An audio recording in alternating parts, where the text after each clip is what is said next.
5 सीटों पर खतरा बताया जा रहा है। बस्तर संभाग में 12 सीटें हैं। बस्तर ऐसा संभाग है जो सिर्फ छत्तीसगढ़ नहीं बल्कि देश भर में चर्चा का विषय रहता है। बस्तर ऐसी सीट थी जहां पर सिर्फ एक सीट पर बीजेपी को जीत मिल पाई थी, बाकी 11 पर हार मिली थी। और इन 12 सीटों पे जो इनका इंटरनल सर्वे है उसके मुताबिक 5 सीटों पर खतरा है। नमस्कार, मैं हूं मयंक चतुर्वेदी और एक बार फिर वही कांग्रेस का इंटरनल सर्वे, जिसके बारे में हम पहले 3 वीडियो आपके सामने प्रस्तुत कर चुके हैं। इस बार लेकर के हम आए हैं बस्तर संभाग, जिसमें कि 7 जिले आते हैं। आज की स्थिति में वहां बस्तर संभाग में कुल विधानसभा सीटों की संख्या 12 है और जो 12 की 12 सीटें हैं वो कांग्रेस के पास है। इन 12 सीटों में से 2 मंत्री भी हैं जो कांग्रेस सरकार में इस समय है। इन 12 सीटों पर कांग्रेस की क्या स्थिति है उसके इंटरनल सर्वे में, उसको बताने के लिए हमारे पास फिर से वही न्यूज़बाजी के संपादक नीलेश त्रिपाठी जी साथ में है, जो आपको इसके सर्वे के बारे में, कांग्रेस के इंटरनल सर्वे के बारे में विस्तृत जानकारी देंगे। स्वागत है नीलेश जी। बताएं बस्तर में क्या स्थिति है कांग्रेस की। बस्तर ऐसा संभाग है जो सिर्फ छत्तीसगढ़ नहीं बल्कि देश भर में चर्चा का विषय रहता है। नक्सल हिंसा एक बड़ी वजह रहती है, लेकिन इसके अलावा भी वहाँ की संस्कृति, खान पान और उसकी वजह से भी काफी चर्चा में रहता है। और छत्तीसगढ़ की सत्ता के लिए ऐसा कहा जाता है कि बस्तर से ही वहाँ की चाबी सत्ता की निकलती है। पिछले जितने भी चुनाव हुए हैं वहां तक 2018 के विधानसभा चुनाव की एक स्थिति में सर्वे पे आने से पहले आपको बता दूं कि 2018 के विधानसभा चुनाव में इस सीट पर कांग्रेस को 11 सीटों पर 12 में से कुल 12 सीटें हैं संभाग में, जिसमें से 11 सीटों पर जीत मिली थी कांग्रेस को। एक तरफा सरगुजा के बाद अगर कोई सबसे बड़ी जीत वाला संभाग के हिसाब से हम परसेंट वाइज लेंगे तो सरगुजा में क्लीन स्वीप था, लेकिन उसके बाद बस्तर ऐसी सीट थी जहां पर सिर्फ एक सीट पर बीजेपी को जीत मिल पाई थी, बाकी 11 पर हार मिली थी। लेकिन इसके बाद बस्तर संभाग ही वो संभाग भी है जहाँ पे 3 उपचुनाव भी हुए हैं इन 4.5 सालों में। एक उपचुनाव हुआ वहाँ के जो बीजेपी की इकलौती सीट थी दंतेवाड़ा से भीम मंडावी ने चुनाव जीता था, भीमा मंडावी ने चुनाव जीता था और उनकी नक्सल हिंसा में हत्या हो गई लोकसभा चुनाव से एंड पहले। तो वो सीट खाली हुई, वहां से उपचुनाव हुआ और वहां से जीत मिली देवती कर्मा को, जो पहले भी कांग्रेस से विधायक रह चुकी हैं और अभी फिर वो कांग्रेस के प्लस खाते में हो गई और आज की स्थिति में 12 की 12 सीटें कांग्रेस के पास हैं। लेकिन 2 उपचुनाव और इस संभाग में हुए हैं। जो अभी कांग्रेस के प्रदेश अध्यक्ष हैं दीपक बैज, वो चित्रकूट विधानसभा चुनाव से सीट से उन्होंने चुनाव लड़ा था 2018 का विधानसभा चुनाव और उनको जीत मिली थी लगातार दूसरी बार। लेकिन उनको फिर पार्टी ने लोकसभा के लिए बस्तर से उनको नामांकित किया और उनको लोकसभा में भी जीत मिल गई। जो बस्तर से सांसद हैं इकलौते दीपक बैज, जो कांग्रेस के पूरे छत्तीसगढ़ में 2 ही सांसद है उसमें से एक दीपक बैज हैं, तो उनको जीत मिली, तो वो सीट खाली हुई, वो फिर उपचुनाव हुआ और कांग्रेस के ही खाते में आई। फिर अभी आखिरी में 1-1.5 साल पहले भानु प्रतापपुर से जो विधायक थे उनका भी देहांत हो गया और उनके बाद उपचुनाव हुआ, वहां से भी कांग्रेस को मिली। तो आज की स्थिति में क्लीन स्वीप है कांग्रेस 12 की 12 सीटें कांग्रेस के पास है। और इन 12 सीटों पे जो इनका इंटरनल सर्वे है उसके मुताबिक 5 सीटों पर खतरा है। 12 में से 5 पर 5 ऐसी सीटें हैं जिनमें अगर चुनाव उस समय हो जाते जब सर्वे हुए हैं तो वहां पर हार लगभग पक्की मानी जा रही थी। तो ये तो संभाग की कुल सीटों की संख्या हो गई। अगर हम जिलों पर आए तो कांकेर से शुरू करते हैं। कांकेर में 3 सीटें हैं जिले के हिसाब से। अब इसमें ये बार बार बताने की जरूरत नहीं है कि तीनों की इस संभाग में जब भी हम बात कर रहे हैं तो कांग्रेस की ही सब सीटें कांग्रेस की हैं। तो तीनों सीटों में से 2 पर अभी खतरा बताया जा रहा है कांग्रेस के लिए कांकेर में। इसके बाद आती है कोंडागांव जिला आता है। कोंडागांव जिले में भी 2 सीटें हैं और यहाँ पर कांग्रेस के लिए राहत की बात है।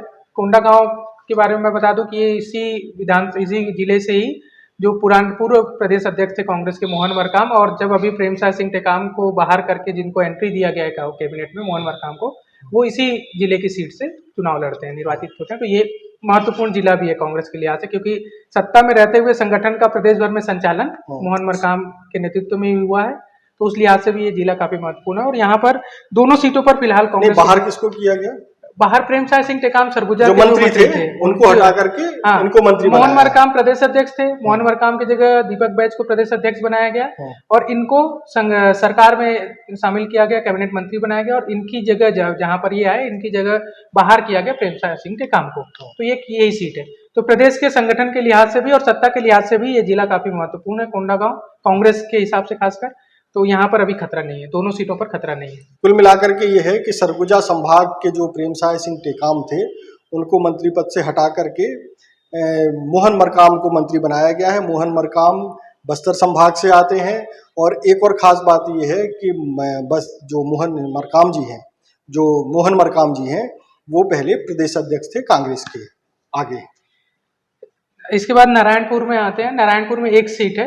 नारायणपुर की सीट का हालांकि कुछ हिस्सा कोंडागांव ऐसे कवर होता है, लेकिन जिले के हिसाब से मतलब इन दोनों जिलों के कुछ कुछ विधानसभा के का जो कुछ प्रतिशत हिस्सा है वो जिलों में तब्दील हो जाता है, लेकिन जिले के हिसाब से हम बात करें तो नारायणपुर में एक ही सीट है और इस सीट पे भी खतरा नहीं है। मतलब कोंडागांव और नारायणपुर बस्तर के लिहाज से सुरक्षित है कांग्रेस के लिए, इस इंटरनल सर्वे के मुताबिक। जब मैं बार बार कह रहा हूँ इंटरनल सर्वे के मुताबिक, क्योंकि पर्सनल स्टडी पे जाएंगे तो हो सकता है या अभी की चीजें बदली हो या किसी प्राइवेट एजेंसी का हो, स्वतंत्र एजेंसी का सर्वे हो तो उसमें कुछ और बातें निकल कर आए। तो ये कांग्रेस के इंटरनल सर्वे के हिसाब से ये दोनों सीटें सुरक्षित, दोनों जिले सुरक्षित है। 3 सीटें इन दोनों जिलों को मिलाकर आती हैं। इसके बाद जो मेन बस्तर जिला है, संभाग भी बस्तर और जिले की अगर हम बात करें बस्तर में, तो यहाँ पर 3 सीटें आती हैं। अभी जो प्रदेश अध्यक्ष हैं, जैसा मैंने पहले बताया, दीपक बैज, वो इसी जिले का प्रतिनिधित्व करते हैं। ये इनका निवास स्थान इसी जिले में आता है, चित्रकूट विधानसभा क्षेत्र। इस जिले में 3 सीटें हैं। 3 में से 1 पर खतरा कांग्रेस के लिए बताया जा रहा है, 2 सीटें सुरक्षित हैं। अब इसके बाद 3 और जो जिले आते हैं, दंतेवाड़ा, सुकमा और बीजापुर, तीनों ही जिले में 1-1 सीट है। विधानसभा की 1-1 सीटें हैं। इन तीनों जिलों में से दंतेवाड़ा की जो सीट है वो खतरे में बताई जा रही है।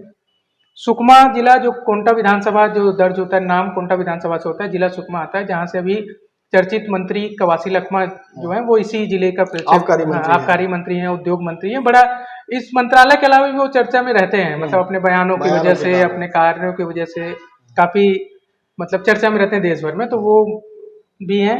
लेकिन ये जिला जो है सुकमा, जो कोंटा सीट है, ये इनके लिए सुरक्षित बताई गई है।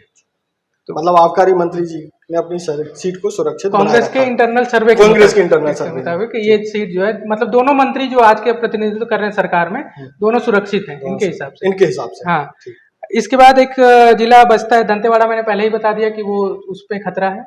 और बीजापुर एक जिला बचता है जहाँ से विक्रम मंडावी अभी विधायक हैं और काफी करीबी माने जाते हैं मंत्री कवासी लखमा के, और उनको अपना गुरु भी मानते हैं।